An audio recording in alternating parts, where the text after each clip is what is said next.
আসসালামু আলাইকুম রহমতুল্লাহি ওয়া বারাকাতুহু নাহমাদুহু ওয়া নুসাল্লি আলা রাসূলিহিল কারীম আম্মা বা'দ বিসমিল্লাহির রহমানির রহিম আলহামদুলিল্লাহ। আল্লাহ সুবহানাহু ওয়া তাআলার অশেষ মেহেরবানি যে আমরা আমাদের সিরাতুন নবী সাল্লাল্লাহু আলাইহি ওয়াসাল্লাম কোর্সের 13তম সেশনে আজকে জয়েন করেছি।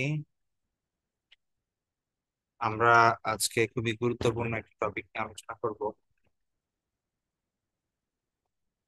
আমাদের গত ক্লাসে আমরা ডিসকাস করেছিলাম রাসূল সাল্লাল্লাহু আলাইহি ওয়াসাল্লাম মদিনায় আগমন পরবর্তী যেই ঘটনাগুলো ঘটেছিল এবং যেই পদক্ষেপগুলো তিনি নিয়েছিলেন সর্বপ্রথম, তার মধ্যে মসজিদে নববী প্রতিষ্ঠা এবং সাহাবীদের সঙ্গে মানে সাহাবীদের পারস্পরিক সম্পর্ক সৃষ্টি করা, মুহাজির এবং আনসারদের মাঝে মুআখাত অর্থাৎ ভ্রাতৃত্বের বন্ধন তৈরি করা এবং মুসলিম অমুসলিম ইহুদি অর্থাৎ মদিনার সকল বসবাসকারীদেরকে নিয়ে একটি চুক্তিতে আপনার চুক্তিতে আবদ্ধ হওয়া।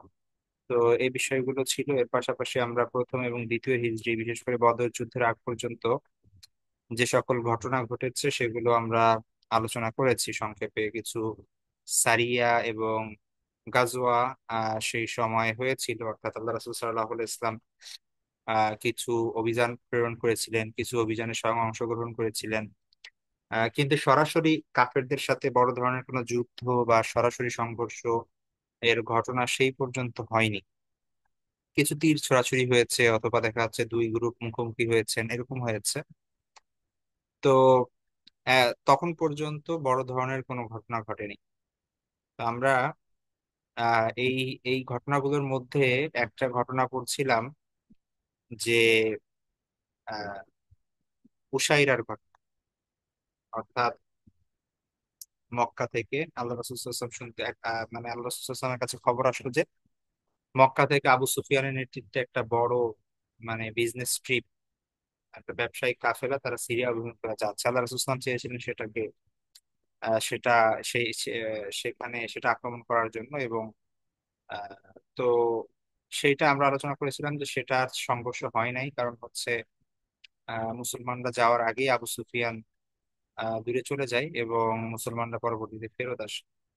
তো বদর যুদ্ধের প্রেক্ষাপট মূলত সৃষ্টি করে এই কাফেলাটা। তো এটা আমরা আলোচনা করব আজকে, এবং আমাদের আজকের পুরো টপিকই হচ্ছে মূলত বদর যুদ্ধ কেন্দ্রিক। বদর যুদ্ধের বিভিন্ন গল্প, ঘটনা, লেকচার এগুলো হয়তো আমরা শুনেছি, জানি, পড়েছি।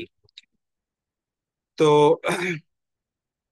তো এটা আপনার, যেহেতু আমাদের সময় খুবই সংক্ষিপ্ত, এ কারণে যতটা আলোচনা না করলেই না, ধারাবাহিকভাবে সেই বিষয়গুলো আমরা আলোকপাত করার চেষ্টা করব। তার মধ্যে থাকবে বদর যুদ্ধের প্রেক্ষাপট, কেন বদর যুদ্ধ আসলে সংগঠিত হলো। আহ তো বদর যুদ্ধ নিয়ে কিছু ডিবেটও আছে যে এটা কি আপনার অফেন্সিভ নাকি ডিফেন্সিভ, যে যুদ্ধটা হয়েছে এটা কোন ধরনের ব্যাটল, ঠিক আছে, অথবা মানে এটা কি আক্রমণাত্মক নাকি এটা রক্ষণাত্মক, ঠিক আছে, আত্মরক্ষামূলক নাকি এটা আক্রমণাত্মক। অর্থাৎ এটা একটা হচ্ছে দুই ধরনের জিহাদ আছে বা দুই ধরনের লড়াই আছে, একটা হচ্ছে ইকদামি আর একটা হচ্ছে আপনার, ইকদামি মানে হচ্ছে যেটা আপনি আগ বাড়িয়ে যুদ্ধ শুরু করেন, আর আরেকটা হচ্ছে যেটা দিফাই, অর্থাৎ কেউ আক্রমণ করলে আপনি প্রতিহত করেন, প্রতিরক্ষামূলক। তাহলে একটা হচ্ছে আক্রমণাত্মক মূলক আর একটা হচ্ছে প্রতিরক্ষামূলক। তাহলে বদরের যুদ্ধ আসলে কোনটি, এটা নিয়ে ইখতিলাফ আছে, এই ব্যাপারটাও ডিসকাস করব।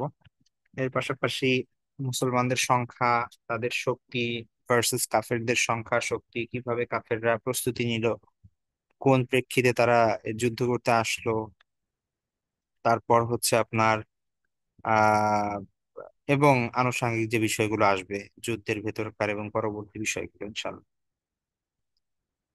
তো প্রথম যদি আলোচনা করি আপনার বদর যুদ্ধের প্রেক্ষাপট, আহ দেখুন, একটা কোশ্চেন আপনারা করতে পারেন, সেটা হচ্ছে অনেক ওরিয়েন্টালিস্ট এবং ইসলাম বিদ্বেষী যারা আছে, যারা রাসূল সাল্লাল্লাহু আলাইহি ওয়াসাল্লামের মানে আহ, চরিত্র হনন করার চেষ্টা করেন বা মুসলমানদের বিভিন্ন এই যে ঐতিহাসিক ভাবে তাদেরকে আহ মানে কটু কথা বলেন, নিন্দা করেন, এমন ব্যক্তিরা যেই সকল বিষয়ে মূলত অভিযোগ তোলেন, তার মধ্যে এটা একটা। যে আমরা দেখলাম, দেখুন, আল্লাহ রাসূল সাল্লাল্লাহু আলাইহি ওয়াসাল্লাম মদিনায় আসার পরে যখন মুসলমানরা স্টেবল হলো কিছুটা, সেই সময় থেকে আল্লাহ রাসূল সাল্লাল্লাহু আলাইহি ওয়াসাল্লাম লাগাতার বিভিন্ন বাহিনী তিনি প্রেরণ করতে লাগলেন, ছোট বড়। কখনো কখনো নিজে যাচ্ছিলেন, কখনো কখনো বড় বড় সাহাবীদের অধীনে এরকম 20 জন, 50 জন, 70 জন, 100 জন এরকম সাহাবী পাঠাচ্ছিলেন বিভিন্ন অভিযানে। তো আহ অনেকের এরকম কোশ্চেন আছে যে আল্লাহ রাসূল সাল্লাল্লাহু আলাইহি ওয়াসাল্লাম মুসলমানরা যদি মানে যুদ্ধ বিগ্রহ নাই চাইতো, তারা যদি মানে তারা কেন কাফেরদেরকে এরকম উস্কানি দিচ্ছে? ঠিক আছে, কাফেররা তো আর আগ বাড়িয়ে, মক্কার মুশরিকরা তো আর আগ বাড়িয়ে মদিনা আক্রমণ করতে যায় নাই। তাহলে তোমাদের কি দরকার এই যে মানে কাফেরদেরকে খোঁচানো অথবা হচ্ছে এই অভিযানগুলো প্রেরণ করার? ঠিক আছে, আপনার তাদের ব্যবসায়িক কাফেলা আক্রমণ করতে চাওয়ার, এগুলোর মানে কি? ঠিক আছে, তার মানে তো বোঝা যাচ্ছে যে মুসলমানরা আসলে শান্তিপ্রিয় না। তারা মানে গা মানে পায়ে পাড়া দিয়ে ঝগড়া করতে চায় এবং জোর করে অন্যদেরকে যুদ্ধে টেনে নিয়ে আসে। ঠিক আছে, তো এই ধরনের আপনার অনেকে অনেক ধরনের কোশ্চেন করেন। তো আমরা দেখি, আপনি যদি মানে ভালো করে ইতিহাস না জানেন এবং সেই সময়ের প্রেক্ষাপট যদি ভালোভাবে আপনার জানা না থাকে, তাহলে আপনার কাছে হয়তো বা এই কোশ্চেন আসতে পারে আপনি যখন এই ধরনের ঘটনা পড়বেন, যে কি দরকার এই যে সারিয়াতুল বিভিন্ন সারিয়াতুল রাবিক বলেন অথবা সারিয়াতুল ওয়াদ্দান বা আবুয়া, গাজওয়ায়ে আবুয়া, তারপর গাজওয়ায়ে বুয়াত, তারপরে হচ্ছে জুলুসাইরার, সারিয়া নাখলা, বিভিন্ন জায়গায় আমরা দেখি আল্লাহ রাসূল সাল্লাল্লাহু আলাইহি ওয়াসাল্লাম নিজে গেছেন, সাহাবীদেরকে পাঠিয়েছেন, এরকম বড় বড় সংখ্যায় মানুষ পাঠাচ্ছেন, সেখানে কাফেরদের সাথে তাদের মানে এক ধরনের যুদ্ধ হয়ে যাবে এরকম একটা ভাব। ঠিক আছে, বা আমরা এই যে দেখবো যে কিভাবে সিরিয়া থেকে যখন আবু সুফিয়ান আসছিল, তো সেই সময় মুসলমানরা দল বেঁধে বের হয়েছে ওইটা আক্রমণ করার জন্য। তো এটা দরকার কি? তোমরা মদিনাতে আসছো, ব্যাস তোমরা চুপচাপ করে থাকো। ঠিক আছে, নিজেদের টেক কেয়ার করো, কি দরকার অন্যদেরকে পায়ে পাড়া দেওয়া? তো এই ধরনের কোশ্চেন অনেক সময় আসে। ঠিক আছে, তো এটা আসার কারণ হচ্ছে যারা আসলে সেই সময়ের ইতিহাস জানেন না এবং বাস্তবতাকে উপেক্ষা করেন। ঠিক আছে, দেখুন, আপনাদের গত ক্লাসে আমি কিছুটা হিন্ট দিয়েছিলাম আপনাদের, যে এক নাম্বার হচ্ছে যেই কুরাইশরা আবিসিনিয়াতে কিছু নিরপরাধ দুর্বল সাহাবী আবিসিনিয়াতে গিয়েছে, আর আবিসিনিয়া হচ্ছে মানে মক্কা থেকে মদিনা তো অল্প দূর, আর মাঝখানে কোনো সমস্যা নাই, তাদের নিয়মিত আসা যাওয়া আছে। আর আবিসিনিয়াটা হচ্ছে সেই হাবশা, অর্থাৎ আফ্রিকা, মানে পুরো কন্টিনেন্টই আলাদা। মানে আমরা যদি দেখি ওটা আফ্রিকার মধ্যে পড়ছে আর সৌদি তো এশিয়ার মধ্যে, তাই না? মাঝখানে বিরাট সাগর, লোহিত সাগর। তো কিছু দুর্বল মুসলমান জাস্ট আবিসিনিয়াতে আশ্রয় নিছে। এই জন্য পর্যন্ত কুরাইশরা প্ল্যান করে তাদেরকে কি করতেছে, ওইখান থেকে আনার জন্য লোক পাঠাইছে এবং সর্বোচ্চ কূটনৈতিক এবং অর্থনৈতিক মানে সর্বোচ্চ শক্তি প্রয়োগ করতেছে তাদেরকে ফেরত আনার জন্য। তো আপনার কি মনে হয় যে মক্কার পাশে মদিনায় মুসলমানরা আশ্রয় নিছে দল বেঁধে এবং আগের থেকে আরো শক্তিশালী, আর কুরাইশরা চুপচাপ মক্কায় বসে থাকবে? ব্যাপারটা এরকম? এটা কি কল্পনা করা যায়? এটা তো তাদের অ্যাটিটিউডের সাথে যায় না। ঠিক আছে, এটা তো হইতেই পারে না যে তারা চুপচাপ বসে থাকবে, যে যাক, ওরা আমাদের মক্কা তো এখন ভালো আছে, আপদ বিদায় হয়েছে, মুসলমান যারা ছিল, যারা আমাদের ধর্মের বিরোধিতা করতো, ব্যাস ওরা চলে গেছে, আমরা বাঁচছি, চুপচাপ এখন শান্তিতে আমরা জীবনযাপন করব। তো অনেক যারা ওরিয়েন্টালিস্ট যারা আছে তারা মূলত এইভাবে চিন্তা করে, তারা মনে করে কি যে মক্কাবাসীরা বোধহয় ব্যাস আহ শান্তি মতো এখন দিন যাপন করতেছে, কোনো ধরনের চিন্তা নাই তাদের, হিংসা নাই, বিদ্বেষ নাই, তাদের কোনো কষ্ট নাই, ব্যাস চুপচাপ করে মক্কায় তারা বসবাস করতেছে। ব্যাপারটা কিন্তু এরকম না। এরকম না কি কারণে? আমরা, আমাদের কাছে তো প্রমাণ আছে। আপনি যদি আবু দাউদের হাদিস যদি দেখেন, আবু দাউদের 3004 নম্বর হাদিস দেখবেন আপনারা, বনু নাজিরের ঘটনা প্রসঙ্গে সেখানে বড় হাদিস আছে। সেইখানে মক্কার মুশরিকরা পর্যন্ত যেই সকল মদিনাবাসী যারা তখন ইসলাম গ্রহণ করে নাই, মানে মদিনায় যেই সকল আপনার মুশরিক আছে, যেমন তখন আব্দুল্লাহ ইবনে উবাই, যে পরবর্তীতে ইসলাম গ্রহণ করার নাম নিয়ে মুনাফিকি করেছে, সেই আব্দুল্লাহ ইবনে উবাই কিন্তু তখন ইসলাম গ্রহণ করে নাই। মুসলমানের মানে ইসলাম গ্রহণ তো কখনোই করে নাই, সে আসলে মানে তখনও লোক দেখানো ইসলাম গ্রহণ করে নাই, সে কুফুর কাফেরই ছিল, মুশরিকে ছিল সেই সময় পর্যন্ত।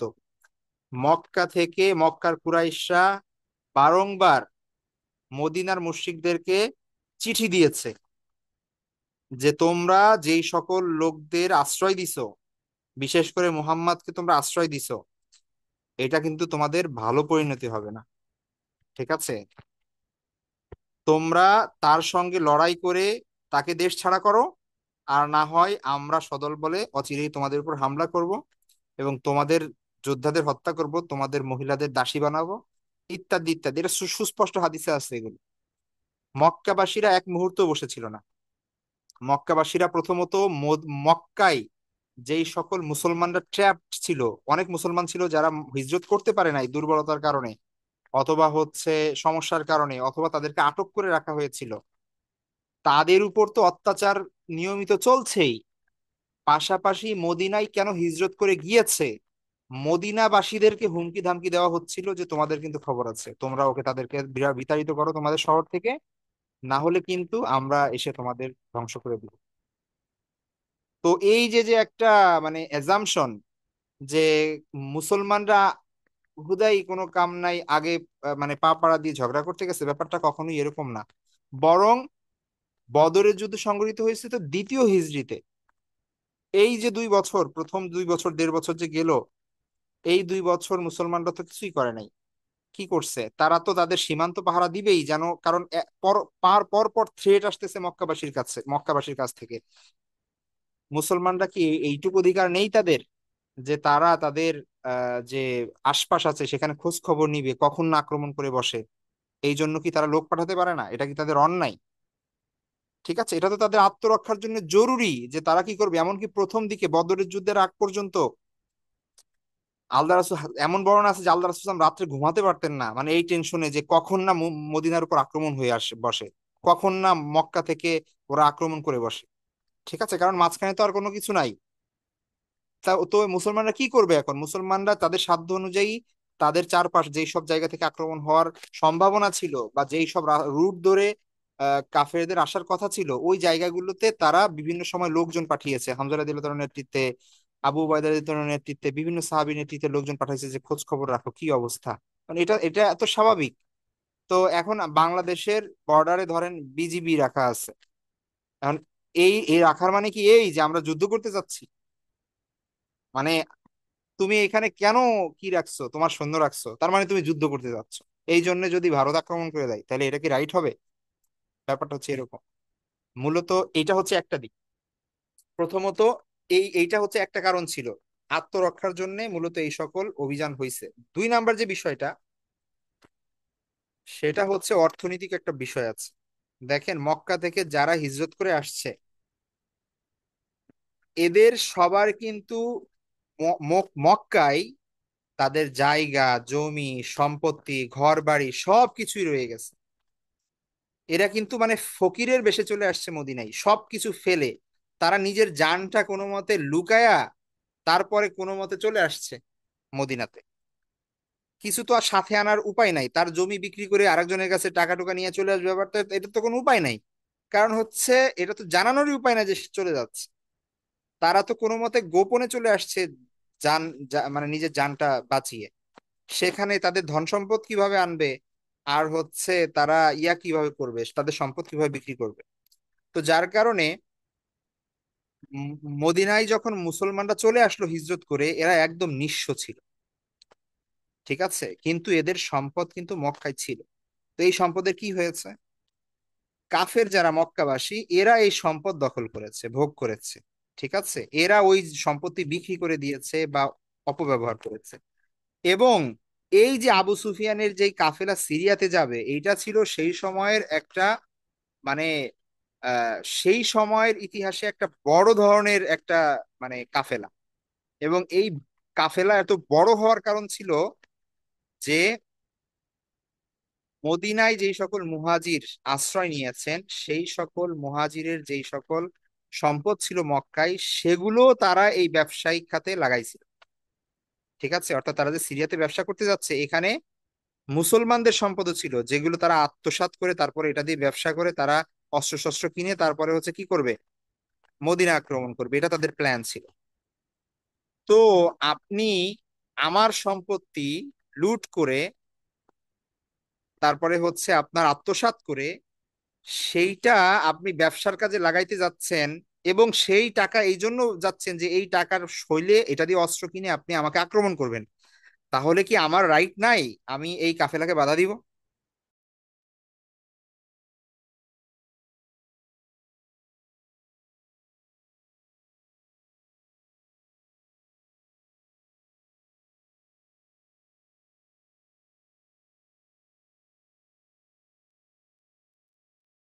তো আমরা মূলত, তো ব্যাপারটা হচ্ছে কি যে তো প্রথম যে কারণটা বললাম সেটা হচ্ছে যে মক্কাবাসীরা বসেছিল না, শান্তিপূর্ণভাবে শান্তি বজায় রেখে তারা বিভিন্ন ওয়েতে থ্রেট দিচ্ছিল মদিনাবাসীদেরকে, মদিনা থেকে তাদেরকে মুসলমানদেরকে বিতাড়িত করে দেওয়ার জন্য।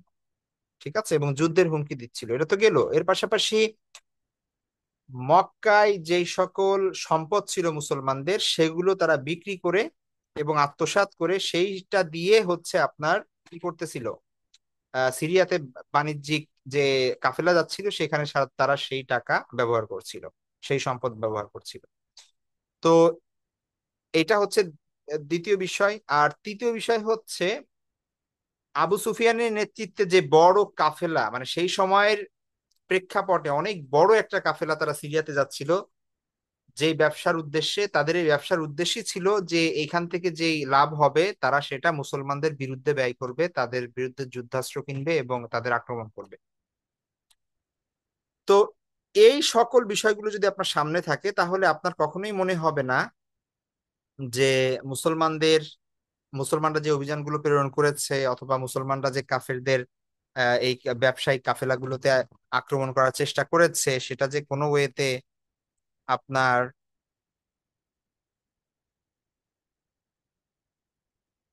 এটা যে কোনো ওয়েতে এটা আপনার অনুচিত ছিল না, বরং এটাই উপযুক্ত ছিল, এটা এটা আমরা বুঝতে পারবো। ঠিক আছে।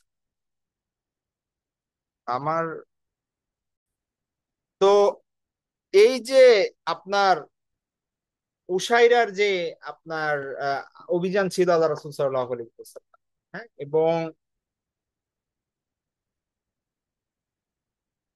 এবং আপনার আহ সেই কাফেলা আবু সুফিয়ানের নেতৃত্বে যখন আল্লাহ রাসূল সাল্লাল্লাহু আলাইহি ওয়াসাল্লাম জানতে পারলেন 2 মাস পরে, আহ মানে সেটা সম্ভবত রজব মাসে ঘটনাটা ঘটে, এবং তারপরে কয়েক মাস পরে রমজানে যখন আল্লাহ রাসূল শুনতে পারলেন যে এই দিক থেকে মক্কা অভিমুখী আবু সুফিয়ানের সেই কাফেলা যাচ্ছে, তখন আল্লাহ রাসূল সাল্লাল্লাহু আলাইহি ওয়াসাল্লাম একটা মানে বড় আকার একটা প্রস্তুতি নিলেন, যে যাতে করে তারা এবার আর মিস না করেন এবং সত্যি সত্যি যেন সেই কাফেলাকে ধরতে পারেন। তো এই কাফেলা যদি ধরতে পারেন তাহলে এটা মুসলমানদের জন্য অনেক বড় একটা প্রাপ্তি হবে, বিশেষ করে অর্থনৈতিক ভাবে। কারণ মদিনায় যে মুসলমানরা আছেন তারা খুবই মানে নিদারুণ জীবনযাপন করছেন। তো এবং তাদের তারা যেহেতু মক্কা থেকে অর্থকরী সম্পদ নিয়ে আসতে পারেন নাই, তো এই অভিযানের ফলে এই বড় কাফেলাটা যদি তারা ধরতে পারেন তাহলে সেখান থেকে যে অর্থ তারা পাবেন, এইটা তাদের অনেক বড় একটা কাজে আসবে। ঠিক আছে, এবং মুসলমানদের এটা অনেক উপকার হবে। তো তাদের মূলত এটা উদ্দেশ্য ছিল যুদ্ধ না, বরং ব্যবসায়িক কাফেলা সেটা হস্তগত করা, এটা ছিল হচ্ছে মেইন মানে মোটিভ। ঠিক আছে। তো এটা এবং এটার পিছে অর্থনীতির একটা বড় ভূমিকা ছিল, মানে অর্থনৈতিক একটা বড় রিজন ছিল। ঠিক আছে, ফাইন্যান্স একটা ইস্যু ছিল। তো তারপরে আমরা দেখি যে আল্লাহ রাসূল সাল্লাল্লাহু আলাইহি ওয়াসাল্লাম রমজান মাসের শুরুতে, তো এই মাসে হচ্ছে সর্বপ্রথম রোজা ফরজ হয় দ্বিতীয় হিজরিতে, তো সেই দ্বিতীয় হিজরির আপনার রমজানের শুরুতে আল্লাহ রাসূল সাল্লাল্লাহু আলাইহি ওয়াসাল্লাম এই সংবাদ পান, এবং মদিনা থেকে আপনার 12 রমজানে আল্লাহ রাসূল সাল্লাল্লাহু আলাইহি ওয়াসাল্লাম সাহাবীদেরকে নিয়ে বের হন। তো এইটা ছিল হচ্ছে আপনার, আবারও বলছি, যে ফুল ফর্মে যে যুদ্ধ, মানে কাফেরদের সাথে সরাসরি যুদ্ধ করতে হবে, উম, তারপরে হচ্ছে এরকম কিছু সেই সময় উদ্দেশ্য ছিল না। ঠিক আছে, আল্লাহ রাসূল সাল্লাল্লাহু আলাইহি ওয়াসাল্লাম এটা শুধু মনে করেছেন যে একটা ব্যবসায়িক কাফেলা আসছে, তাদেরকে শুধুমাত্র তিনি কি করবেন, আক্রমণ করবেন। এটা ছিল হচ্ছে মূল উদ্দেশ্য। ঠিক আছে, যার কারণে আমরা দেখি যে আল্লাহ রাসূল সাল্লাল্লাহু আলাইহি ওয়াসাল্লাম আহ সাহাবীদেরকে আসতে বলেছিলেন, কিন্তু অত বেশি গুরুত্ব দেন নাই যে মক্কার মদিনায় সবারই বের হয়ে যাইতে হবে, এরকম তিনি বলেন নাই। ঠিক আছে, যার কারণে আমরা দেখি যে সেই সময় 313 জনের একটা কাফেলা তিনি বের করেন, এবং সেখানে আপনার কারো কারো মধ্যে 314 বা 317 আছে। এদের মধ্যে প্রায় 86 জন ছিলেন হচ্ছে মুহাজির, এবং বাকি সবাই ছিলেন আনসার। আনসারদের মধ্যে 170 জন খাজরাজের, আর 61 জন ছিলেন আউস গোত্রের। ঠিক আছে, তো এর মানে এই না যে মদিনার অধিবাসী শুরু এরাই ছিল। মদিনায় আরো অনেক অধিবাসী ছিল, চাইলে আরো অনেক মানুষ নিয়ে যাওয়া যাইত, কিন্তু আল্লাহ রাসূল সাল্লাল্লাহু আলাইহি ওয়াসাল্লাম এটাকে যথেষ্ট মনে করছিলেন। এবং আপনার আহ যেহেতু শুধুমাত্র কাফেলা আক্রমণ করবেন, এটা যুদ্ধের কোনো তেমন সম্ভাবনা তিনি দেখেন নাই। ঠিক আছে, হয়তোবা তাদের কাছ থেকে কিছু প্রতিরোধ আসতে পারে, কিন্তু সেটা মানে এদের মাধ্যমে যথেষ্ট হবে। ঠিক আছে, তো এই কারণে মানে যুদ্ধের সরঞ্জামাদি খুব একটা নেন নাই বলেই চলে। দুইটা মাত্র ঘোড়া ছিল তাদের সাথে। একটা মালিক ছিল একটা মালিক ছিল জুবাইর ইবনে আওয়াম রাদিয়াল্লাহু তাআলা, আর একটা মালিক ছিল মিকদাদ ইবনে আসওয়াদ। আর 70টা উট ছিল। একটা উটে 3 জন করে চড়ার, মানে পালাক্রমে চড়ার নিয়ম ছিল। এমনকি আল্লাহ রাসূল সাল্লাল্লাহু আলাইহি ওয়াসাল্লামও পালাক্রমে সাহাবীদের সাথে পালাক্রমে তারপরে উঠে চড়েছেন। ইনি কিছুক্ষণ চড়েছেন, তারপরে উনি, এরকম। হ্যাঁ, আলী রাদিয়াল্লাহু তাআলা এবং মারসাদ নামে আরেকজন সাহাবী আছেন, এনারা দুই দল আল্লাহ রাসূল সাল্লাল্লাহু আলাইহি ওয়াসাল্লামের সাথে মিলে একটা উটে চড়ে এসেছিলেন। আল্লাহ রাসূল সাল্লাল্লাহু আলাইহি ওয়াসাল্লাম আপনার মূলত 2 জন সাহাবীকে সেট করে রেখেছিলেন, তারা যেন ওই যে ব্যবসায়িক কাফেলা যারা মক্কা থেকে সিরিয়াতে চলে গিয়েছে, আল্লাহ রাসূল সাল্লাল্লাহু আলাইহি ওয়াসাল্লাম চেয়েছিলেন ধরার জন্য কিন্তু পারেন নাই। তো ওরা কবে ফিরে আসে তাদের পর্যবেক্ষণের জন্য মূলত তালহা ইবনে উবাইদুল্লাহ এবং সাঈদ ইবনে যায়েদ রাদিয়াল্লাহু তাআলা আনহুকে গতিবিধি পর্যবেক্ষণের জন্য একদম মদিনার উত্তর দিকে একদম পাঠিয়ে দিয়েছিলেন, মানে সিরিয়ার দিকে, যাতে করে অনেক আগে থেকে তারা খোঁজ পান এবং দ্রুত সংবাদ মদিনায় দিতে পারেন। ঠিক আছে, তো যখন আহ ওইখানে একটা হাওরা নামে একটা জায়গা আছে, তো সেই জায়গা যখন আবু সুফিয়ান অতিক্রম করে, তো তখন এই সাহাবীরা দ্রুত মদিনায় সংবাদ দেন যে এবং এই কাফেলাটা ছিল হচ্ছে মক্কাবাসীর মানে অনেক সম্পদে ঠাসা, মালপত্র বোঝায় উটের পরিমাণ ছিল প্রায় 1000। ঠিক আছে, তার মানে বুঝেছেন যে 1000 উট ভরা যদি মাল সামানা হয়, তার মানে সেখানে কত সম্পদ ছিল। তো বলা হয় যে সেই সম্পদের মূল্য ছিল প্রায় 50,000 স্বর্ণমুদ্রার চেয়েও বেশি। ঠিক আছে, তাহলে 50,000 স্বর্ণমুদ্রা, সেটা অনেক, মানে মানে বিশাল অঙ্কের সম্পদ এটা। আর এটার জন্য পাহারাদার ছিল মাত্র 40 জন।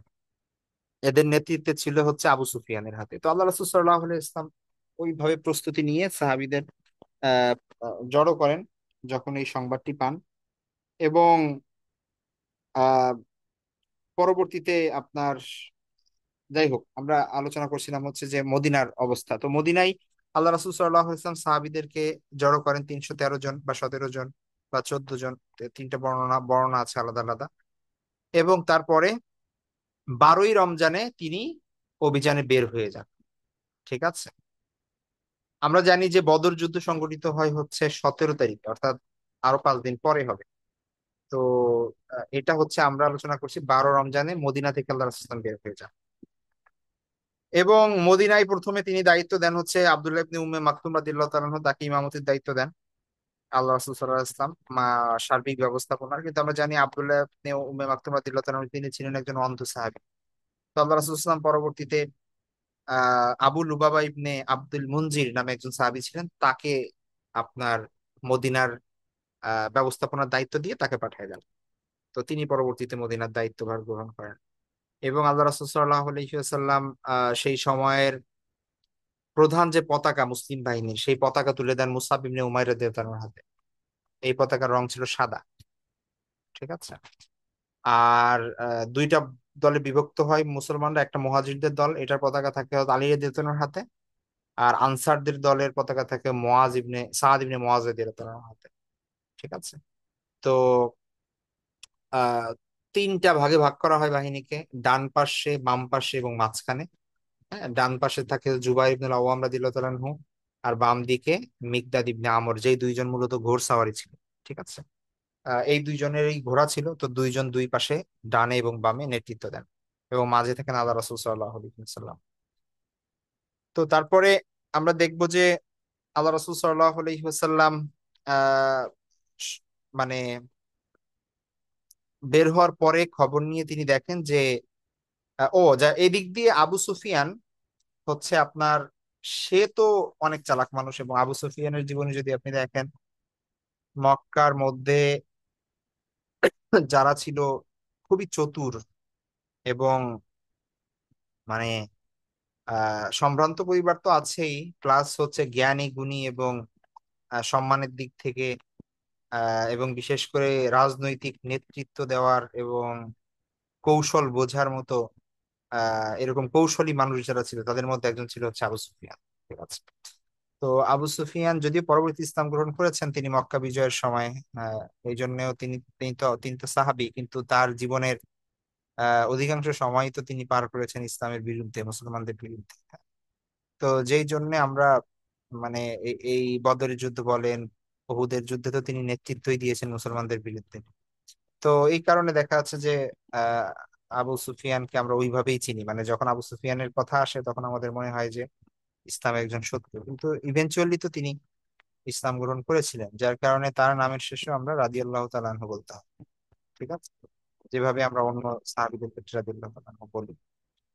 তো আবু সুফিয়ান রাদিয়াল্লাহু তাআলা আনহু যেহেতু সেই সময় রাদিয়াল্লাহু তাআলা আনহু ছিলেন না, মানে মুসাহাবী ছিলেন না, তো তিনি অনেক দূরদর্শী এবং কৌশলী একজন মানুষ ছিলেন। তিনি জানতেন যে আমি এখানে সেফ না, তো যার কারণে তিনি তার গুপ্তচর অনেক দূরে দূরে পাঠিয়ে দিয়েছিলেন খোঁজ নেওয়ার জন্য, মুসলমানদের গতিবিধির নজর দেওয়ার জন্য। তো তারা আবু সুফিয়ানকে খোঁজ দিল যে আহ মুসলমানরা এইভাবে প্রস্তুতি নিচ্ছে বা এরকম আক্রমণের সম্ভাবনা আছে। তো নর্মাল যে রুট, সিরিয়া থেকে আপনার মেইন যে রুটে মূলত মক্কায় যাওয়া হয়, সেই রুটটা অ্যাভয়েড করেন তিনি, ভেতর দিয়ে একদম সাগরের পাশ দিয়ে, আপনার লোহিত সাগরের পাশ দিয়ে, তারপরে সেই দিক দিয়ে ভিন্ন পথে দ্রুত গতিতে তিনি বেরিয়ে পড়েন আর কি, কোনো বিশ্রাম ছাড়া। এবং বাই চান্স তাদের উপর যদি আক্রমণ হয়ে বসে তখন কি হবে, এই জন্য মক্কায় খুব দ্রুত গতিতে গতিসম্পন্ন একজন ব্যক্তিকে একটা মানে দ্রুত গতি সম্পন্ন একটা ঘোড়া দিয়ে তিনি পাঠিয়ে দিলেন যে যাও মক্কায় চলে যাও তুমি দ্রুত গিয়ে, সেখানে গিয়ে মক্কাবাসীকে বলো যে তাদের যে কাফেলা, তাদের যত ধন সম্পদ আছে এগুলো কিন্তু মুসলমানরা লুট করে নিয়ে যাচ্ছে, তারা যেন এইটার এটা রক্ষার জন্য তারা যদি যেন বের হয়। ঠিক আছে, এই কাফেলার সহায়তায় যেন তারা কি করে, লোক পাঠায়। কারণ এখানে মাত্র 40 জন সৈন্য আছে, তো 40 জন কি করবে, তারা যদি 200 মানুষ আসে, 300 মানুষ আসে, বা আরো বেশি মানুষ আসে, তাহলে কি হবে। তো এই কথা বলে আবু সুফিয়ান লোক পাঠাই দিল ওদিক দিয়ে। ঠিক আছে। আর এইদিকে আল্লাহ রসুল সাল্লাহ ইসলাম মদিনা থেকে বের হলেন, এবং তিনি যেই ক্যালকুলেট করে যেভাবে আসছিলেন, পরবর্তীতে তিনি এসে দেখেন, তিনি খোঁজ নিয়ে দেখেন যে এখানে আর কি নাই, আবু সুফিয়ান অন্য পথ দিয়ে চলে গেছে অলরেডি। ঠিক আছে।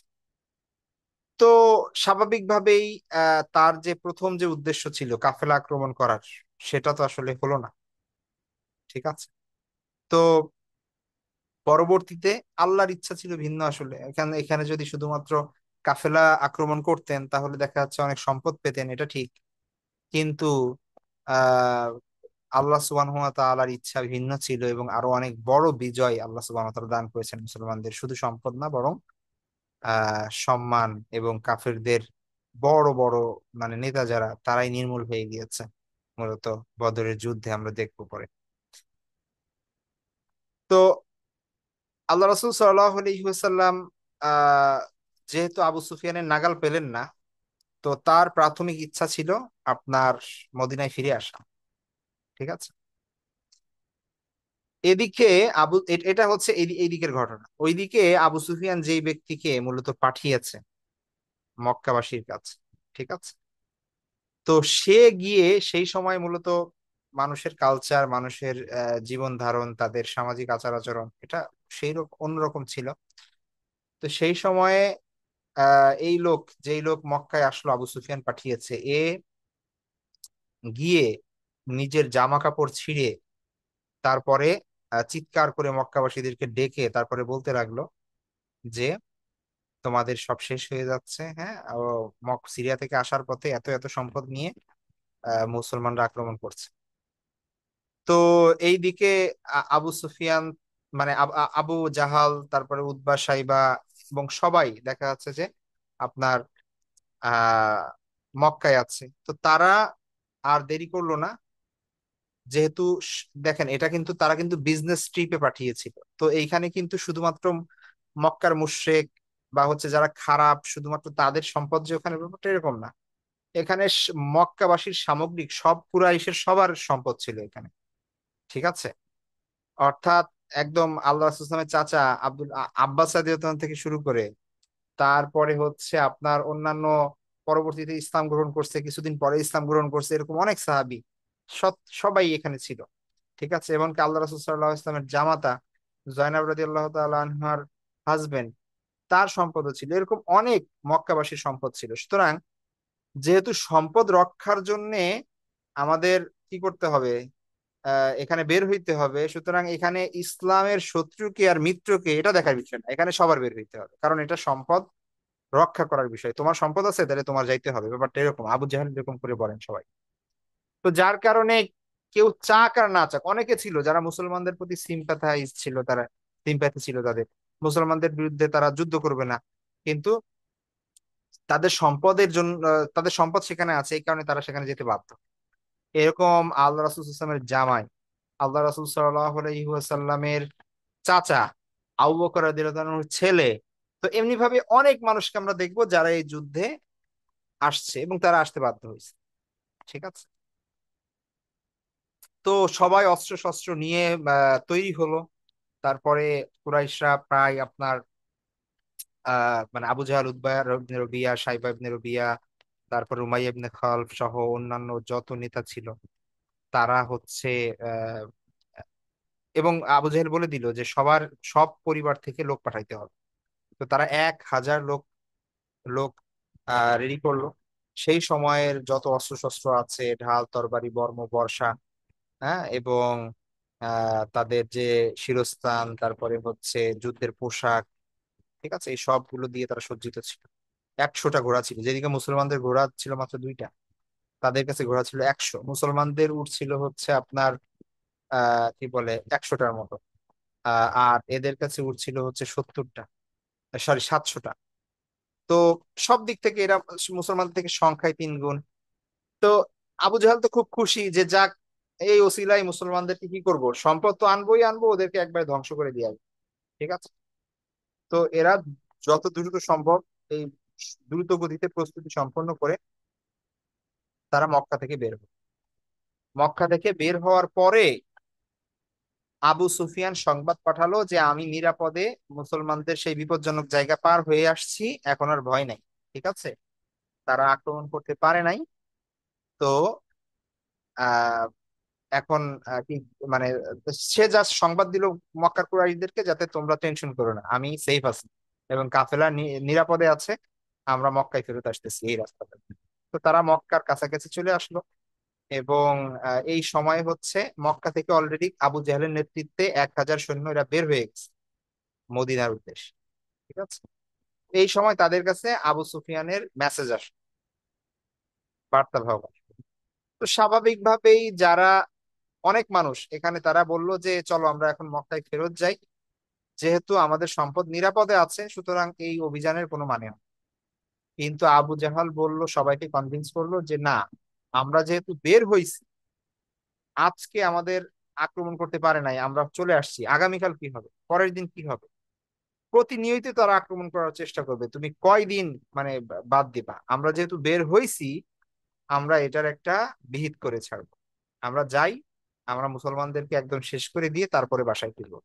ঠিক আছে, তাহলে আমাদের আর কোনো শত্রু থাকবে না, আমাদের আর কোনো ব্যবসায়িক ভয়ও থাকবে না, আমাদের কোনো প্রতিদ্বন্দ্বীও থাকবে না। তো তারা মূলত আহ সম্পদ রক্ষার নামে বের হয়েছিল, কিন্তু সম্পদ সেফ হওয়ার পরেও তারা কি করলো না, মক্কায় ফিরে গেল না, তারা বরং এটাকে একটা ওসিলা করে বড় ধরনের একটা যুদ্ধ শুরু করার পায় তারা করলো আর কি। ঠিক আছে, এবং মদিনা আক্রমণ করে মদিনা ধ্বংস করে দেবে, এরকম একটা ই করলো।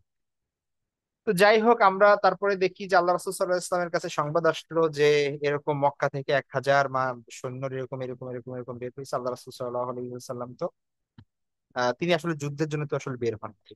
আর 1,000 সৈন্যের সাথে যুদ্ধ করার ওই প্রস্তুতি তার ছিল না, যার কারণে তিনি কি করবেন, সাহাবীদের সাথে পরামর্শ করলেন এবং মদিনায় চলে যাবেন। মদিনা থেকেই কি তারা মানে প্রতিরক্ষামূলক যুদ্ধ করবেন, নাকি সামনে এগিয়ে যাবেন অন্য কোথাও যুদ্ধ করবেন, এটা নিয়ে সাহাবীদের সাথে পরামর্শ করলেন। এবং অধিকাংশ সাহাবী পরামর্শ দিলেন যে না, আমরা মানে বাইরেই যুদ্ধ করব। ঠিক আছে, কারণ মদিনার ভেতরে নারী আছে, শিশু আছে, মদিনা যদি তারা ঘেরাও করে, পরে দেখা যাচ্ছে যে যদি আমরা হারিও, একদম মদিনা আমাদের ধ্বংস হয়ে গেল। কিন্তু আমরা যদি বাহিরে যুদ্ধ করি, তাহলে শুধু আমরাই ক্ষতিগ্রস্ত হব। তো এইভাবে অনেক করলেন। আর আল্লাহ রাসূল সাল্লাল্লাহু আলাইহি ওয়াসাল্লাম সাহাবীদের সাথে, বিশেষ করে আনসার সাহাবীদের সাথে, মানে সাহাবীদের সাথে যখন আল্লাহ রাসূল পরামর্শ করেন, তখন মুহাজির সাহাবীরা, তাদের তো আসলে হারানোর কিছু না, তাই না?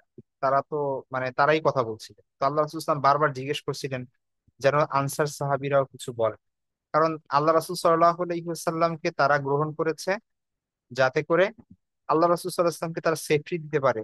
আল্লাহ রাসূল সাল্লাল্লাহু আলাইহি ওয়াসাল্লামের সাথে তাদের যে চুক্তি ছিল, বাইয়াতে আকাবা সানিয়া, দ্বিতীয় বায়াত, যে দ্বিতীয় যে চুক্তি আকাবার, সেখানে আল্লাহ রাসূল সাল্লাল্লাহু আলাইহি ওয়াসাল্লামের সাথে তাদের প্রতিশ্রুতি ছিল হচ্ছে যে কোনো আক্রমণ আসলে আল্লাহ রাসূল সাল্লাল্লাহু আলাইহি ওয়াসাল্লামকে তারা রক্ষা করবে। ঠিক আছে, কিন্তু এখানে দেখা গেছে তো আল্লাহ রাসূল সাল্লাল্লাহু আলাইহি ওয়াসাল্লাম নিজে বের হয়েছেন অভিযান। এইটা তো আসলে তাদের সাথে ছিল না। ঠিক আছে, যে আল্লাহ রাসূল ইসলাম নিজ যুদ্ধকে অন্যদের সাথে যুদ্ধ করবেন আর তার সাথে সঙ্গ দিতে হবে, তো এটা তো তাদের সাথে এই চুক্তি ছিল না। এই জন্য আমরা দেখবো যে এর আগে আল্লাহ রাসূল ইসলাম যত অভিযানে পাঠাইছেন, সব জায়গায় মুহাজির সাহাবীদের পাঠাইছেন, আনসার সাহাবীদেরকে পাঠান। কেন? কারণ তাদের সাথে তো আসলে ওই চুক্তি না, তারা যে আমাদেরকে আশ্রয় দিচ্ছে মুসলমানদেরকে, এটাই তো বেশি। তাদেরকে এখন জোর করে যুদ্ধে আহ, মানে টেনে আনা, এটা তো উচিত হবে না। তো এই জন্য আল্লাহ রাসূল সাল্লাল্লাহু আলাইহি ওয়াসাল্লাম তাদেরকে অ্যাভয়েড করতেন, মানে এইসব জায়গায়। তো এখন যেহেতু তাদেরকে নিয়ে বের হওয়াই লাগছে, তো এখন আল্লাহ রাসূল সাল্লাল্লাহু আলাইহি ওয়াসাল্লাম তাদের সাথে পরামর্শ করলেন এবং তারা তাদের জানালো, অভিব্যক্তি জানালো যে আমরা আপনার সাথে আছি। এবং এবং ওই আপনারা সেই ঘটনাটা জানেন, যেখানে আহ, মানে সাহাবীরা বলছিলেন যে আমরা মুসা আলাইহিস ইসলামের অনুসারীর মতো হব না, যে বলবো যে আপনি এবং আপনার আল্লাহ রাসূল, আপনারা, আপনি এবং আপনার আল্লাহ যুদ্ধ করবেন, বরং আমরা আপনার সাথে আছি। ঠিক আছে, আমরা আপনার জন্য সবকিছু করবো, সবকিছু উৎসর্গ করতে চাই। যাই হোক, তো পরামর্শ হলো এবং তারপরে তারা মানে এগিয়ে গেলেন সামনে। এবং সেই সময়ে কোথায় যুদ্ধ করলে ভালো হবে, কি হবে, সেটা তো সবার জানা। তো বদরের যে জায়গাটা, সেখানে কূপ ছিল, পানি ছিল, পানির ব্যবস্থা ছিল, এই জন্য সেই জায়গাটা মূলত চুজ করা হলো আর কি। এবং মুসলমানরা সেখানে গিয়ে প্রথমে, যেটা থেকে আর কি, মক্কা আপনার মদিনা থেকে প্রায় 80-90 মাইল দূরে, সেই বদরের প্রান্তরে মুসলমানরা ঘাঁটি গাড়লেন। এবং এবং যেহেতু তারা আগে আসছেন, তো পানি তারা দখল করলেন এবং কৌশলগত যেই জায়গায় তাদের জন্য সুবিধা হবে সেই জায়গায় তারা তারা হচ্ছে নিলেন। তারপরে কুরাইশরা আসলো এবং কুরাইশরা এসে সেখানের নিচু যে জায়গা আছে সেই জায়গা নিলেন। মুসলমানরা একটু তুলনামূলক উঁচু জায়গায় ছিলেন, আর তারা একটু নিচু নিচু জায়গায় ছিলেন। এবং ধর জানি রাতে বৃষ্টি হয়, এবং মুসলমানদের ওই সাইডে বালি ছিল বেশি, তো বালি বৃষ্টির কারণে পানি পড়লে সেটা শক্ত হয়ে গিয়েছিল। আর কুরাইশদের ওই জায়গায় ছিল মাটি, তো বালির কারণে সেটা কাদা হয়ে যায় এবং পিছলা হয়ে যায়। ঠিক আছে, এবং আল্লাহ রাসূল সাল্লাল্লাহু আলাইহি ওয়াসাল্লাম সারা রাত না ঘুমিয়ে দোয়া করেন। এবং ফেরেশতাদের সাহায্য, আল্লাহ আল্লাহ সুবহানাহু ওয়া তাআলা, আমরা সামনে কোরআনের কিছু আয়াত দেখবো যেখানে আল্লাহ সুবহানাহু ওয়া তাআলা প্রমিস করেন যে তিনি সাহায্য করবেন। ঠিক আছে, এবং ফেরেশতা দিয়ে সাহায্য করেন। তো প্রায় 1,000 ফেরেশতা নেমে আসে মুসলমানদের সাহায্যার্থে, সেটা যুদ্ধের সময়। তো যাই হোক, এইটা হচ্ছে আপনার বদরের প্রান্তরে আসা মুসলমানদের। আহ যেটা অলরেডি বলেছি, মুসলমানদের তিনটা বাহিনীতে ভাগ করা হয়, মুহাজির আনসার। মুহাজির এবং আনসার দুইটা গোত্রে, প্রতিটা গোত্রে আলাদা আলাদা পতাকা ছিল। এবং রাসূল সাল্লাল্লাহু আলাইহি ওয়াসাল্লাম মধ্যভাগে অবস্থান নেন। এবং আহ, আপনার প্রথম সারিতে যারা বর্শা ইউজ করে, বর্শা দিয়ে যুদ্ধ করে, তারা ছিল। পেছনের দিকে তীর ধনুক যারা ছিল তারা ছিল। ঠিক আছে। এবং আহ সাহাবিদেরকে আল্লাহ রাসূল সাল্লাল্লাহু আলাইহি ওয়াসাল্লাম নির্দেশ দেন তারা যেন একসাথে থাকেন এবং দলবদ্ধভাবে যুদ্ধ করেন, বিক্ষিপ্ত না হয়ে পড়েন, ইত্যাদি। তো সেই সময় নিয়ম ছিল হচ্ছে আপনার মূল যুদ্ধ শুরু হওয়ার আগে দ্বৈত যুদ্ধ হতো, ডুয়াল ফাইট হইতো। তো কুরাইশদের পক্ষ থেকে তিনজন যুদ্ধ শুরুর আগে যখন দুই সারি দিয়ে কাফের বাহিনী এবং মুসলমান বাহিনী দাঁড়িয়ে আছে, হ্যাঁ, সবাই দেখছে যে ওই যে ওরা, ওই যে ওরা। এবং একজন আরেকজনের তো আত্মীয় স্বজন পরিচিত সব এরকম। তো কুরাইশদের সব থেকে অভিজ্ঞ তিনজন ব্যক্তি, উতবা ইবনে রবিয়া, সাইবা ইবনে রবিয়া, দুই ভাই, এবং উতবার ছেলে ওয়ালিদ ইবনে উতবা। তো এক পরিবারের তিনজন, খুব এরা ছিল মক্কার সব থেকে বড় ও শক্তিশালী যোদ্ধাদের মধ্যে থেকে। তো তারা সামনে এগিয়ে আসে এবং মুসলমানদেরকে চ্যালেঞ্জ করে যে আসো, কে আছো, লড়াই করবো আমাদের সাথে। তো আনসারদের মধ্যে থেকে তিনজন সাহাবী এগিয়ে যান। তো কুরাইশরা তাদেরকে জিজ্ঞেস করে, তারা তাদের পরিচয় বলে। তো তারা অহংকার করে, মানে তাদের সাথে লড়াই করতে অস্বীকার করে। তারা বলে যে এই রাখালদের সাথে আমরা লড়ি না, বরং আমাদের নিজেদের কুরাইশদের মধ্যে থেকে যদি কেউ থাকে তাদের আসতে পারে। তো আল্লাহ রাসূল সাল্লাল্লাহু আলাইহি ওয়াসাল্লাম নির্দেশ দেন, তিনটা নাম বলেন, হামজা রাদিয়াল্লাহু তাআলা আনহুকে বলেন, আলী রাদিয়াল্লাহু তাআলা আনহু এবং উবাইদা ইবনুল হারিস। তো উবাইদা রাদিয়াল্লাহু তাআলা আনহু, আলী রাদিয়াল্লাহু তাআলা এবং হামজা রাদিয়াল্লাহু তাআলা আনহু তারা এগিয়ে যান। এবং তারা হামজা রাদিয়াল্লাহু তাআলা আনহু, সাইবা, আলী রাদিয়াল্লাহু তাআলা ওয়ালিদ, এবং তারপরে উতবার সাথে উবাইদার যুদ্ধ হয়। এবং হামজা এবং আলী রাদিয়াল্লাহু তাআলা অতি দ্রুতই তাদের প্রতিপক্ষদের একদম হত্যা করে ফেলেন। উবাইদা রাদিয়াল্লাহু তাআলা কিছুটা আহত হন, এবং পরে হামজা এবং আলী রাদিয়াল্লাহু তাআলা মিলে উতবাকে হত্যা করে। তো দেখা যায় যে মুহূর্তের মধ্যেই তিনজন কাফের, এবং মক্কার, শুধু কাফের না, মক্কার নেতৃস্থানীয় ব্যক্তি এবং বড় ধরনের আপনার আহ যুদ্ধবাজ এবং লড়াকু, তারা কিন্তু শেষ। তারপরে মূল যুদ্ধ শুরু হয়, মূল সংঘর্ষ শুরু হয়। এবং আহ আবু জাহাল যখন দেখে যে তাদের তিনজন বীর যোদ্ধা এবার মৃত্যুবরণ করেছে, তারা ক্রোধান্বিত হয়ে পড়ে এবং মুসলিম বাহিনীর উপর মানে সব সর্বশক্তি দিয়ে তারা চড়াও হয়। তো যাই হোক, তারপরে আপনার মুসলমানরা তাদের আক্রমণ প্রতিহত করে এবং লড়াই চলতে থাকে। এবং আপনার আল্লাহ রাসূল সাল্লাল্লাহু আলাইহি ওয়াসাল্লাম নিজে সাহাবীদেরকে গাইড করেন এবং লিড করেন। কিছু কিছু ঘটনা যুদ্ধের মধ্যে যেগুলো পরবর্তীতে হাদিস থেকে সিরাত থেকে আমরা জানি। একটা ঘটনা আছে যে উকাশা ইবনে মিহসান নামে একজন সাহাবী ছিলেন। তার যুদ্ধ করতে করতে তার তরবারি একবার ভেঙে যায়। তো তখন তিনি আল্লাহ রাসূল সাল্লাল্লাহু আলাইহি ওয়াসাল্লামের কাছে এসে বলেন যে, হে আল্লাহ রাসূল সাল্লাল্লাহু আলাইহি ওয়াসাল্লাম, আমার তরবারি ভেঙে গিয়েছে। তো আল্লাহ রাসূল সাল্লাল্লাহু আলাইহি ওয়াসাল্লাম তাকে একটা খেজুরের ডাল দেন, এবং সেটা দিয়েই তিনি যুদ্ধ চালিয়ে যান তরবারি। বেলাল রাদিয়াল্লাহু তাআলার সাথে উমাইয়ার একটা ঘটনা আছে, আমরা জানি উমাইয়া ইবনে খলফের গোলাম ছিলেন বেলাল, এবং বেলাল রাদিয়াল্লাহু তাআলার উপর যেই নির্মম অত্যাচার করেছে উমাইয়া ইবনে খলফ, সেটা ছিল অমানবিক। তো যার কারণে বেলাল রাদিয়াল্লাহু তাআলা চাচ্ছিলেন যে যে করে হোক উমাইয়া যেন বা না বাঁচে। এবং সে একটা সময় গিয়ে শেষের দিকে দেখা যায় যে উমাইয়া আহ যখন মানে আক্রমণের শিকার হয়, তখন সে আত্মসমর্পণ করে। মানে সে বলে যে আমাকে ধরো, আমাকে নিয়ে যাও, আমি মানে সে একটু ভীরু টাইপের ছিল। তো একজন সাহাবী তাকে ধরে এবং যুদ্ধ বন্দী করা হয় তাকে। তো বেলাল রাদিয়াল্লাহু আনহু তাকে দেখে চিৎকার করে বলেন, এবং অন্য সাহাবীদেরকে ডাক দেখে বলেন যে হয় আমি বাঁচবো, না না হয় সে বাঁচবে। ঠিক আছে। তাকে কোনোভাবেই মানে তার বাঁচার কোনো সুযোগ নেই। তো তারপরে সাহাবীরা তাকে হত্যা করে ফেলেন।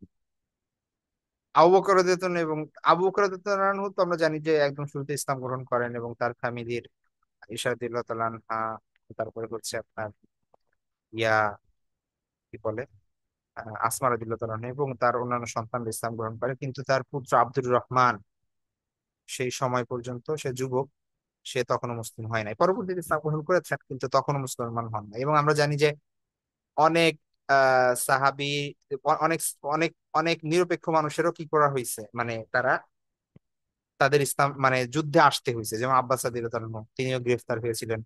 তারপরে জাইনাব রাদিয়াল্লাহু আনহার হাজবেন্ড, অর্থাৎ আল্লাহ রাসূল সাল্লাল্লাহু আলাইহি ওয়াসাল্লামের মেয়ের জামাই, আহ, তারও আসতে হয়েছে। এরকম অনেকেরই কি করতে হয়েছে, যুদ্ধে আসতে হয়েছে। তো আব্দুর রহমান ইবনে আবু বকর রাদিয়াল্লাহু আনহু পরবর্তীতে ইসলাম গ্রহণ করার পরে তার বাবাকে তিনি বলেছিলেন যে বদরের যুদ্ধে আমি আপনাকে সামনে পাইছিলাম, আমি চাইলে আপনাকে আঘাত করতে পারতাম কিন্তু করিনি। তো আবু বকর রাদিয়াল্লাহু আনহু বলেছিলেন যে তুমি তো করো নাই, কিন্তু তুমি যদি আমার সামনে পড়তা আর আমি যদি তোমাকে দেখতাম, তাহলে আমি কিন্তু আর দেরি করতাম না, আমি কিন্তু ঠিকই আঘাত করতাম। অর্থাৎ মানে সেই সময় পিতা পুত্র ভাই, ঠিক আছে, এগুলো কোনো ভেদাভেদ ছিল না। সত্য আর মিথ্যা, দিন এবং বেদিন, ঠিক আছে, তাওহীদ এবং শিরকের লড়াই, এবং নিজের সন্তান, নিজের ভাই, আত্মীয় স্বজন, তাদের বিপক্ষে লড়াই করতে হয়েছে এবং রক্তপাত ঘটাতে হয়েছে, কিন্তু এগুলো সাহাবায়ে কেরাম হাসি মুখে মেনে নিয়েছে। ঠিক আছে, কোনো ছাড় দেন নাই। আল্লাহর সন্তুষ্টি এবং অসন্তুষ্টি যেখানে, সেই জায়গায় অন্য কোনো কিছুই কেয়ার করেন না। আপনারা এই সংক্রান্ত বই পড়বেন, সিরাতের বই পড়বেন, অনেক চমৎকার বর্ণনা দেওয়া আছে যুদ্ধের, বিভিন্ন ঘটনা আছে, সেগুলো তো আসলে সব এখানে বলা সম্ভব না। বদরের যুদ্ধের ফলাফল যদি আমরা দেখি, তাহলে দেখবো যে কুরাইশদের শেষের দিকে কুরাইশরা ছত্রভঙ্গ হয়ে যায়, এবং তারা মানে কোনো কিছু বুঝে উঠতে পারছিল না। বিশেষ করে তাদের প্রধান ব্যক্তিরা নিহত হওয়ার পরে তারা খুব ছত্রভঙ্গ হয়ে যায় এবং পালাতে শুরু করে। কুরাইশদের 70 জন নিহত হয়, এবং আরো 70 জনকে বন্দী করা হয়। নিহতদের মধ্যে মক্কার বড় বড় মানে লিডার যারা ছিল, আবু জাহেল, উতবা, সাইবা, উমাইয়া ইবনে খালদ, এরা নিহত হয়। আর মুসলমানদের মধ্যে থেকে 14 জন শাহাদাত বরণ করেন। এদের মধ্যে থেকে 6 জন ছিলেন মুহাজির, 8 জন ছিলেন আনসার। তো এই যুদ্ধের ফলাফল এটা অনেক অনেক বড় একটা বিষয়। মানে এই যুদ্ধের কারণে মুসলমানরা যে রাজনৈতিক ভাবে শক্তিশালী হলো, এবং মনস্তাত্ত্বিক ভাবে মুসলমানদের মধ্যে যে একটা মনোবল বৃদ্ধি পেল, এবং কুরাইশরা যে এতদিন মানে হুমকি ধামকি দিয়ে আসছিল, তারা যে তাদের যে মুখ বন্ধ হলো, এটা মুসলমানদের জন্য অনেক বড় একটা প্রাপ্তি। তো এটা না হয়ে যদি শুধুমাত্র ওই কাফেলা আক্রমণ করতে আর ওইখান থেকে সম্পদ নিয়ে যেত, তারপরে মুসলমানরা এত তৃপ্তি পেত না, বা এতটা তাদের লাভ হতো না। সুতরাং বদর যুদ্ধের ফলাফল আসলে অনেক ব্যাপক ছিল। আবু জাহেলের ব্যাপারটা স্পেশালি বলতে হয়, যেহেতু আবু জাহেলের ব্যাপারে তো আল্লাহ ইসলাম বলছেন যে সে ছিল হচ্ছে এই উম্মতের ফেরাউন। ঠিক আছে। তো এবং ইসলামের সব থেকে কঠোর শত্রু, সব থেকে বড় শত্রু, এবং কুরাইশদের অনেক বড় নেতা। তো তার কারণেই মূলত বদর যুদ্ধ সংঘটিত হচ্ছে। ঠিক আছে, সেই মূলত এক ধরনের জোর করে সবাইকে নিয়ে এসেছে। এবং আহ মক্কার মুসলমানরা যখন মদিনায় আসে, তো তারা তো তাদের উপর অত্যাচার হওয়ার নানান গল্প, ঘটনা, এগুলো মদিনার কিশোর সাহাবীদের কাছে বর্ণনা করতো, বলতো। তো মক্কাবাসীরাও, মদিনাবাসীরাও জানতো যে এরকম আবু জাহল নামে একজন ব্যক্তি আছে, যে হচ্ছে কি করতো, মুসলমানদের উপর অনেক অত্যাচার করতো, মুসলমানদেরকে কয়েকজনকে হত্যা করে ফেলছে, এরকম এরকম করছে ইত্যাদি। তো তারা সবাই আবু জাহলের উপর ক্ষিপ্ত ছিল, এবং আল্লাহ রাসূল সাল্লাল্লাহু আলাইহি ওয়াসাল্লামকে অনেক কষ্ট দিচ্ছে, তারা জানে। তো মুআজ এবং মুআউইজ নামে মানে নাম নিয়ে কিছু ইয়ে আছে, মুআজ এবং মাআজ বলা হয়, এবার মুআ এবং মুআউইজ বলা হয়। তো তারা দুজন ছিল কিশোর বয়সী। তারা চিনতো না আবু জাহেল। তো তারা খালি বুঝতেছিল যে আবু জাহেলকে। তো আব্দুর রহমান ইবনে আউফ রাদিয়াল্লাহু আনহুর কাছে তারা জিজ্ঞেস করে নেয় যে আবু জাহেলকে। তো তারা তাদেরকে দেখিয়ে দেয় আব্দুর রহমান ইবনে আউফ রাদিয়াল্লাহু আনহু। তো এরা দুজন প্রতিজ্ঞা করেছিল যে যে আল্লাহ রাসূল সাল্লাল্লাহু আলাইহি ওয়াসাল্লামকে গালিগালাজ করেছে, তার উপর অত্যাচার করেছে, তাকে এত কষ্ট দিয়েছে, তাকে তারা হত্যা করে ছাড়বে। তো আবু জাহালকে চেনার সাথে সাথে তারা দুজন একদম মানে বাজ পাখির মতো ঝাঁপিয়ে পড়ে আবু জাহাল, এবং মারাত্মক ভাবে জখম করে। তো নিজেরাও আহত হয়, এবং আল্লাহ রাসূল সাল্লাল্লাহু আলাইহি ওয়াসাল্লাম এবং আবু জাহাল মানে ধরাশায়ী হয়ে যায়, মাটিতে লুটিয়ে পড়ে। তার জানটা ছিল, কিন্তু সে একদম মারাত্মক ভাবে আহত হয়ে যায়। যুদ্ধ যখন শেষ হয়, আল্লাহ রাসূল সাল্লাল্লাহু আলাইহি ওয়াসাল্লাম আহ আব্দুল্লাহ ইবনে মাসউদ রাদিয়াল্লাহু আনহু পাঠান যে আহ আবু জাহাল কই, তার খোঁজ নিয়ে আসো, সে সে কি অবস্থায় আছে। তখন আব্দুল্লাহ ইবনে মাসউদ রাদিয়াল্লাহু আনহু গিয়ে দেখেন যে আবু জাহাল তখনও জীবিত আছে, মুমূর্ষু অবস্থায় আছে। তো আব্দুল্লাহ ইবনে মাসউদ রাদিয়াল্লাহু আনহু তার তার বুকের উপর পা দিয়ে ধরে, আর আব্দুল্লাহ ইবনে মাসউদের ব্যাপারে যদি আপনারা জানেন, মক্কার একজন গরিব সন্তান ছিলেন, মানে গরিব ঘরের মানুষ ছিলেন। তিনি বকরি চড়াতেন। তো আবু জাহালের মতো এরকম গুরুত্বপূর্ণ একটা নেতা এবং পাওয়ারফুল মানুষের বুকে পাড়া দিচ্ছে একজন রাখালের বকরি চড়াইতে, যার সামাজিক স্ট্যাটাস নাই। তো এটা তার খুব অহংকার। সে বললো, হে বকরি রাখা, তুই অনেক জায়গায় পার তো যাই হোক। তো আব্দুল্লাহ ইবনে মাসউদ রাদিয়াল্লাহু তাআলা আনহু তার শিরচ্ছেদ করে এবং এই তো তার এই অপমানজনক মৃত্যু, এটা ছিল আল্লাহর পক্ষ থেকে আসলে অনেক বড় একটা বার্তা। তো এটার পরে আমরা দেখি যে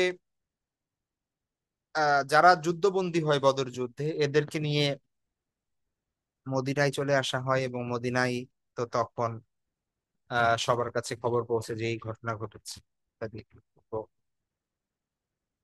এদিকে আবার আল্লাহ রাসূল ইসলামের মেয়ে রুকাইয়া রাদিয়াল্লাহু তাআলা তিনি অসুস্থ ছিলেন।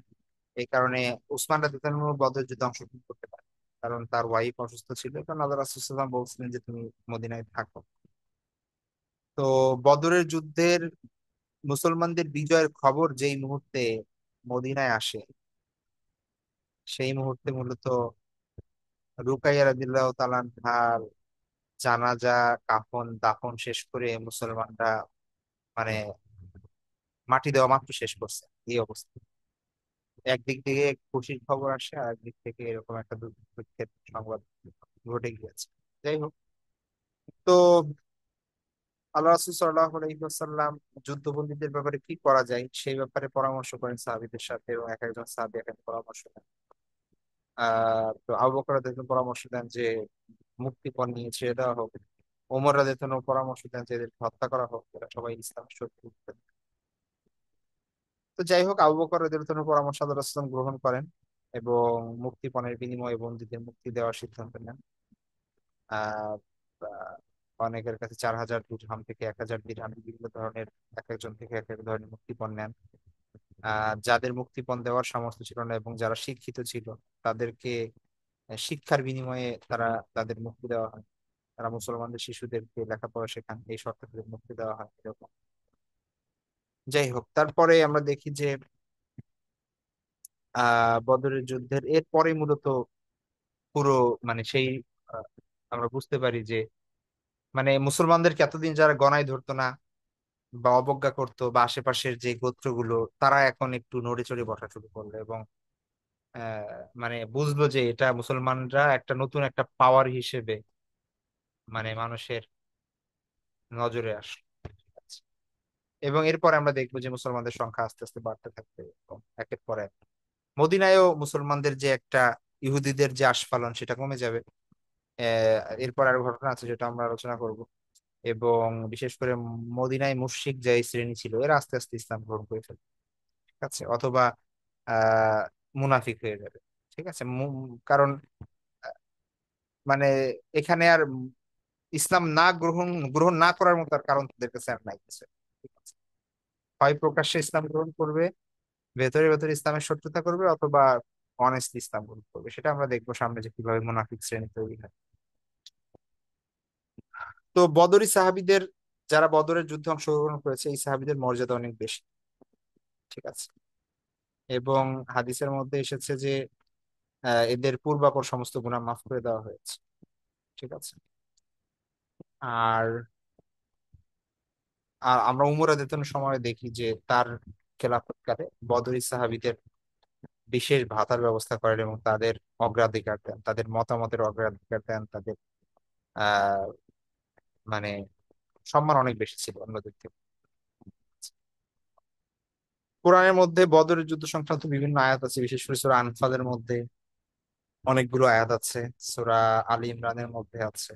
আল্লাহ সুবহানাহু ওয়া তাআলা বলেন, ওয়ালাকাদ নাসারাকুমুল্লাহু বিবদরিন ওয়া আনতুম আদিল্লাহ ফাত্তাকুল্লাহা লাআল্লাকুম তাশকুরুন। নিশ্চয়ই আল্লাহ তোমাদেরকে বদরের যুদ্ধে সাহায্য করেছিলেন, অথচ তোমরা ছিলে দুর্বল। সুতরাং আল্লাহকে ভয় করো যাতে তোমরা কৃতজ্ঞ হতে পারো। সূরা আনফালের 7 নম্বর আয়াতে আল্লাহ বলছেন, ওয়া ইদ ইয়াইদুকুমুল্লাহু ইহদা তাইফাতাইন আন্নাহা লাকুম ওয়া তুওয়াদ্দুনা আন্না গায়রা যাতিশ শাওকাতি তাকুনু লাকুম ওয়া ইউরিদুল্লাহু আন ইউহিক্কাল হাক্কা বিকালিমাতিহি ওয়া ইয়াকতা দাবিরাল কাফিরিন। স্মরণ করো সেই সময়ের কথা যখন আল্লাহ তোমাদের প্রতিশ্রুতি দিয়েছিলেন দুইটি দলের একটি তোমাদের জন্য নিশ্চিত হবে। দুইটা দলের একটা মানে, হয় তোমরা কাফেলা পাবা, অথবা এই এই যে আবু জাহেলের নেতৃত্বে যেই দল আসছে এটার উপর বিজয়ী হবা। এই দুইটার একটা যে পাবা, আল্লাহ এই ব্যাপারে নিশ্চয়তা দিয়ে দিছিলেন আল্লাহ রাসূলকে। ঠিক আছে, হয় আবু সুফিয়ানের নেতৃত্বে যে কাফেলা সেটা ধরতে পারবা, অথবা আবু জাহেলের যে নেতৃত্বে যে যুদ্ধ আসতেছে ওইটাকে পরাজিত করবা। ঠিক আছে, তো আল্লাহ সুবহানাহু ওয়া তাআলা আহ আল্লাহ বলছেন যে তোমরা চেয়েছিলে যে তোমরা নিরস্ত্র দলটি তোমাদের হাতে আসুক, কিন্তু আল্লাহ চেয়েছিলেন যে তার কালামের মাধ্যমে সত্যকে প্রতিষ্ঠিত করতে এবং কাফেরদের মূল উৎখাত করতে, যেটা আমরা দেখি। ঠিক আছে, তো যাই হোক, এই ছাড়াও আরো অনেক আয়াত আছে যেখানে আল্লাহ সুবহানাহু ওয়া তাআলা বলছেন যে যখন তোমরা তোমাদের প্রভুর কাছে সাহায্য চেয়েছিলে, ওয়া ইদ ইয়াস্তাগীথুনা রাব্বাকুম ফাস্তাজাবা লাকুম, আমি তোমাদের ডাকে কি করছিলাম, তিনি তোমাদের ডাকে সাড়া দিয়েছিলেন। ঠিক আছে, এবং আল্লাহ বলছিলেন যে আন্নী মুমিদ্দুকুম বি আলফিম মিনাল মালাইকাতি মুরদিফিন, যে আমি 1000 ফেরেশতা দিয়ে তোমাদের সাহায্য করবো ধারাবাহিকভাবে। যাই হোক, এভাবে আরো অনেক আয়াত আছে যেখানে আল্লাহ সুবহানাহু ওয়া তাআলা সূরা বা মানে বদরের যুদ্ধের ব্যাপারে বিভিন্ন প্রসঙ্গে বিভিন্ন বিষয়ে আলোচনা করেছে। তো এই হচ্ছে সংক্ষেপে বললাম, আরো বিভিন্ন দিক নিয়ে আসলে ডিসকাস করলে আরো অনেক বিষয় আলোচনা করা যায়। তো যেহেতু আমরা খুব সংক্ষেপে আলোচনা করছি, আপনারা আপনাদের প্রতি ইয়া থাকবে যে আপনারা কোনো একটা বই সামনে রেখে ওটা পড়বেন, এই ঘটনাগুলো পড়বেন, যেদিন যে বিষয়টা আলোচনা হয় এটা অনেক খুঁটিনাটি অনেক ছোট ছোট বিষয় আছে, সেগুলো তো আসলে আলাদা করে বলার সময় থাকে না আমাদের, সেগুলো পড়ে নেবেন। নেক্সট ক্লাসে ইনশাল্লাহ আমরা পদের পরবর্তী যে বিষয়গুলো হয়েছে সেগুলো আলোচনা করবো। তো আজকে এ পর্যন্তই থাকবে, নেক্সট ক্লাসে আবার দেখা হবে ইনশাল্লাহ। সে পর্যন্ত সবাই ভালো থাকবেন, দোয়া করবেন। আল্লাহ হাফেজ, আসসালামু আলাইকুম ওয়া রাহমাতুল্লাহি ওয়া বারাকাতুহু।